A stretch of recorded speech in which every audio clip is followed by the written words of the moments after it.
xumura irratti rakkoon nageenya biyya kanaa walumaa galatti cuuffitee hoggaa laaltu maddi rakkoo nageenya kanaa maal itti ilaaltameeti? Galatoomii. Rakkoon biyya kana keessatti jiru akka hubannoo kiyyatti tokkoffaan rakkoo foobiyaatu jira. Foobiyaa akkuma fakkeenyaaf sabaaf saboota simachuu irratti warri finxaalii rakkoo qabu miti akkuma beeknu jechuudha. Federaalizimii kana akka malee jiru. Federaalizimiitti hin amanan. Eeyyee. Federaalizimii kanatti hin amananii miti. Amantaa irratti illee akkasuma rakkoo qabu jarri kun. Amantaalee haaraa ka isaan beekaniitii ala amantaa biraa waan jiru ittiin fakkaatu. Kun immoo foobiyaadha. Foobiyaa sirrii illee ittiin fakkaatu.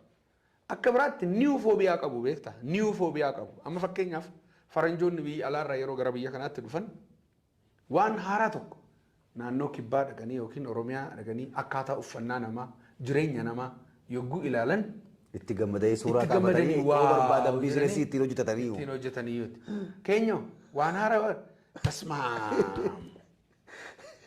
Sigalee maaliif jennaan akkaataan uffannaas kama inni beeku. Afaan namootaa kama inni beeku.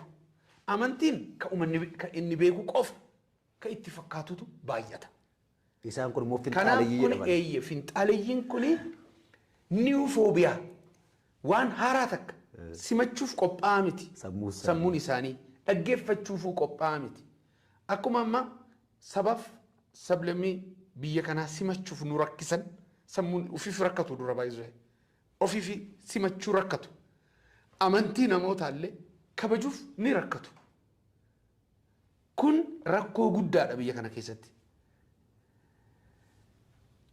Akka biraatiin rakkoo kana keessa hogguu seenan namni tokko ofiif yoo rakkoo nageenyaa qabaate keessisaa namaafis nagaan kennu. Ani waama rakkoota afarsaa oolas. Waama rakkooti afarsaa oolas. Nagaa waan hin qabneef nagaa booressuutti bobba'a. Dura ofiif jeeqama. Ofiif ega jeeqamee booda jeequmsa kaasa. Ammas immoo maal odeessa afaaniin rakkoo nageenyaa odeessa. Look, ani kaniin reefu kaasuu barbaade gubbaatti amma ati carraanaa kennite galatoomi wanniin kaasuu barbaade maali? Jireenyi qaala'ee kan jedhan biizinesii gurguddaa biyya kanaa qabatee kan jiru eenyu? Carraa sirni darbe mijeesseefin fooqii gaarii kan qabu eenyu? Mana bareedaa keessa kan jiraatu eenyu? Konkolaataa bareedaa kan oofu eenyu? Siigalee lafa babbareedaa qabatee adda duree bakka biizinesii gurguddaa kan ekspoort impoortii keessa kan jiru Meerii Taayims Itoophiyaa kan gaggeessu eenyu?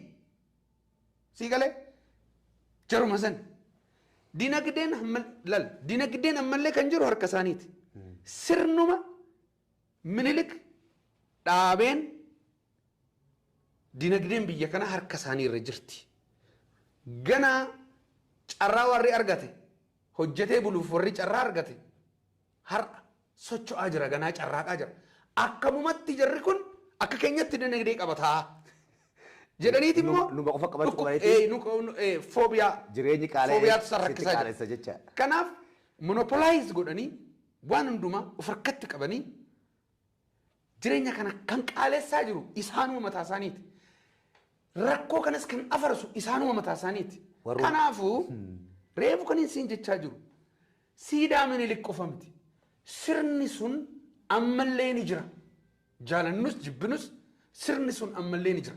Hambaa sirna sanaatu har'allee mootummaa uummataan filame kana rakkisaa jira jechuudha. Mootummaa cunqurfamaa reefu Abiyyiin kan kaasne dhiiga cunqurfamaatu Abiyyiin 4 kiiloo kaa'e. Siigalee ilma cunqurfamaati innis.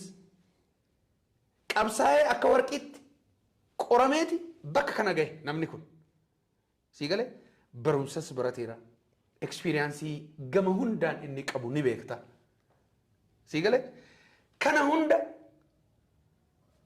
saba isaaf kennee nama hojjetaa jiru gufuutti ta'aa jiru jechuudha. Amma sirni amma jiru kun sirna uummataati. Sirna qabsoo cunqurfamaatiin utubamee as ga'e jechuudha. Kanaaf sii galee hambaan sirna sanaa immoo sirna Minilik immoo ammaa jiraachuu isaa kan beektu holola isaan afarsan kanarraa beekta. Sii galee mootummaa cunqurfamaa uummataa kana jibbuurraa holola kana irratti gaggeessu jechuudha. Kanaaf paasteroonni sun abbootiin amantaa warra wangeelaa kuni isa kanam lallabuun hankeenya miti nuti waa'ee nagaa haa labsinuudha. Hojiin nuti ambaasaaddara nageenyaati. Waa'ee nagaa haa labsinu, waa'ee nagaa haa hojjennu. Yoo waan biraa haasofna ta'e nutu qooda jara isaaniif qacaramnee hojjetaa jirra jechuudha kan jedhu. Akkasii galatoomii ifaa sa'aatiin keenyas xumuramaa jira waan ta'eef